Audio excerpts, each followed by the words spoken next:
Yang kita ingin penegasan itu dua hal saya, Mas Ida. Satu, apa beda filosofi atau cara pandang mendasar Barat dan Timur tentang kesehatan?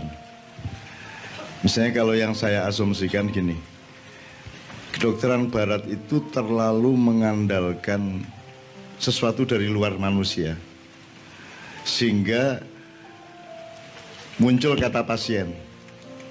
Jadi pasien adalah orang yang tidak berdaya yang harus disembuhkan sesuatu dari luar dirinya, sehingga tidak terbangun dan tidak ditradisikan, atau mungkin memang dihalangi oleh industrinya ya, di mana manusia sebenarnya memiliki segala hal yang memungkinkan dia untuk menghalangi penyakit atau menyembuhkan penyakit, seperti yang kita praktekkan di Maia. Kui sekonjuromu dewe nek bener ya, kalau hidupmu bener, maka kita sudah punya mekanisme. Bahkan Allah selalu, Pak Muzamil ya, Allah itu selalu inna ma'al usri yusra, selalu ada. Jadi kalau likulidain ya dawa. Nah cuman orang Barat, kedokteran Barat, dawa ini selalu di luar ya kebanyakan. Sementara orang Timur, dawa itu ada dalam diri kita sendiri gitu. Jadi misalnya aku biar nganggo kacamata ya ngene iki, lagi hilang terus, carry terus nek Maian kele. Sesuk kesel tuh aku, wis rasa nganggo wae tak sentak mataku iso maca ngono aku. Wis saiki sak cilik-cilike huruf kene tak wacane kene. Kuwi mergo tak sentak mripatku. Manut iki tugasku gedhe iki. Angel iki ben bengi kaya ngene iki direpoti kaya ngene iki. Kuwi manut to ngono kuwi. Akhire iso maca aku. Jadi aku serang kacamata. Nah, saya tidak tahu, menurut Pak Muzamil saya kira itu ada teorinya dalam Islam menurut saya. Karena kita itu transformator dari kehendak Allah. Sepanjang berada di garis kehendak Allah, maka itu bisa terjadi atas bantuan Allah juga. Itu sebagaimana benih padi ditanam ya tumbuh padi. Dan itu tidak hanya zat, tidak hanya benda, tidak hanya benih, tapi juga apapun saja yang terjadi dalam kehidupan kita bisa terjadi seperti itu. Jadi tadi saya sholat Jumat sama teman saya SMA satu kelas. Kui sujud wis angel banget kayak. Selungguh tahiyat wis ra iso, tahiyat 2 wis ra iso. Padahal ning pinggirku dan dia ngelirik-lirik aku lho. Ainun ngene iki. Petang jam ngene. Mangan apa kon niku? Lho malah pertanyaannya mangan apa? Pertanyaannya keliru kan, itu mangan tagak. Nah itu kan baru gitu ya teman sekalian. Itu contoh Mas. Nah, itu yang pertama. Jadi filosofi dasarnya. Nomor 2, kenapa tidak sejak semula kedokteran itu kedokteran Barat mengembangkan dirinya di dalam komprehensi jasad dan roh itu. Kenapa baru akhir-akhir ini saja baru mulai berpikir bahwa kesehatan itu dibangun asal mulanya adalah dengan berpikir yang jujur, ya, hati ikhlas dan seterusnya. Itu baru ditemukan akhir-akhir ini saja. Kenapa tidak sejak semula ada filosofi dan pandangan seperti itu gitu? Mohon izin Mas Edot. Yang pertama bahwa kedokteran Barat selalu melihat dari fenomena fisik yang nyata. Jadi fisikal. Seperti ada pepatah mens sana in corpore sano. Di dalam tubuh yang sehat terdapat jiwa yang sehat. Kualik kuwi. Kalau dari kedokteran Timur mens sano in corpore sana. Di dalam jiwa yang sehat nantinya akan ada tubuh yang sehat. Ya enggak? Kalau misalnya, bisakah kedokteran Barat menerangkan bahwa orang yang utuh-utuh nang pinggir dalan melaku ngono kae, dia nggak pernah sakit, nggak pernah flu, nggak pernah ini.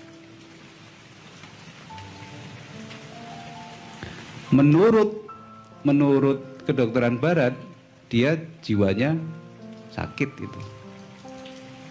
Karena tubuhnya mungkin dia sakit juga. Nah, kesalahan bukan kesalahan tetapi pola pikir yang berbeda. Jadi pandangan ekstrinsik, pandangan kedokteran Barat terhadap individu itu dinampakkan dari pola fisik ini. dia tidak bisa atau tidak mempunyai kemampuan untuk melihat struktur jiwanya. Dalam individu manusia pasti ada jiwa dan ada raga. Nah, pola pendekatan dari kedokteran timur selalu melihat dari dalam dulu, baru keluar. Kalau misalnya orangnya sakit jantung, pasti ada sesuatu yang dia pikirkan. Pasti ada yang salah dengan pencarian dirinya sendiri. Dia gagal mencari resonansi dirinya sendiri. Sebenarnya kembali tadi ke kepatuhan atau pasnya dirinya sendiri. Dari apa jenenge? Kesempurnaan dirinya sendiri. Nah, bahwasanya menjawab pertanyaan kedua, kenapa baru sekarang? Karena kedokteran barat selalu menemui kegagalan yang itu akan memicu pada pencarian kesempurnaan ini tadi.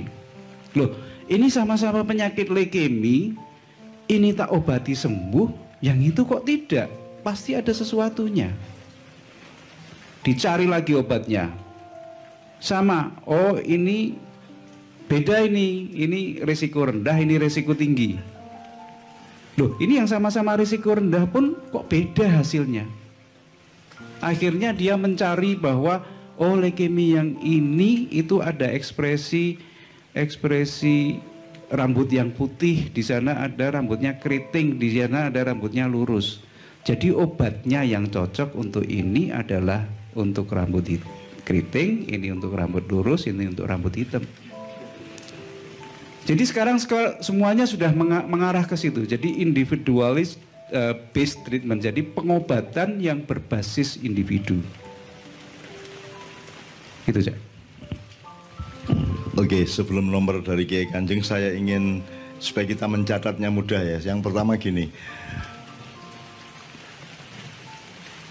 Tadi kan kita ngomong iki awakmu ki omai ning kowene roh kuwi. Nah, sekarang kita kembangkan lebih dalam lagi.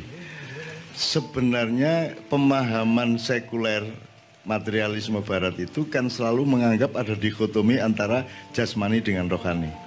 Makanya ada kalimat mengsana ing corpore sano, terus kita bantah mensano ing corpore sana. Di Ma'iyah kita satu langkah lebih maju dari itu kalau diakui. Nah, kalau tidak akan ada yang mengakui, maka kita harus akui sendiri asal kita mengetahui dan mengerti kebenarannya. Bahwa tidak ada dikotomi antara jasad dan roh, antara jisim dan nyawa atau jiwa. Bagi saya, ya iki sakarepmu kok nggo ora. Yang ada itu cuman roh. Jasad itu bagian yang paling permukaan dan paling rentan, paling rendah, paling tidak bermutu dari roh. Ngerti lah? Saya bahkan pernah mengatakan jasad ini hanya kulit ari dari roh yang agung itu. Dia akan ngelintek. Nah, yang disebut mati adalah ketika ngelintek itu sempurna. Janggep le ngelintek. Ya. Saya tua kan saya ngelintek. Nah, sesungguhnya diri kita adalah roh itu yang sebenarnya merupakan tajalli dari Allah sendiri, di mana jasad yang kita kenal ini sebenarnya hanya bagian yang paling permukaan, yang paling dangkal, yang paling luar, yang paling rendah sebenarnya dari roh itu. Jadi tidak ada dikotomi jasad dan roh, yang ada adalah roh dengan bagian yang paling rendah yang namanya jasad. Kalau kita kembangkan pengertian kita di Ma'iyah selama ini, tidak ada bumi dan langit. Bukan dikotomi, yang ada adalah bumi bagian dari langit.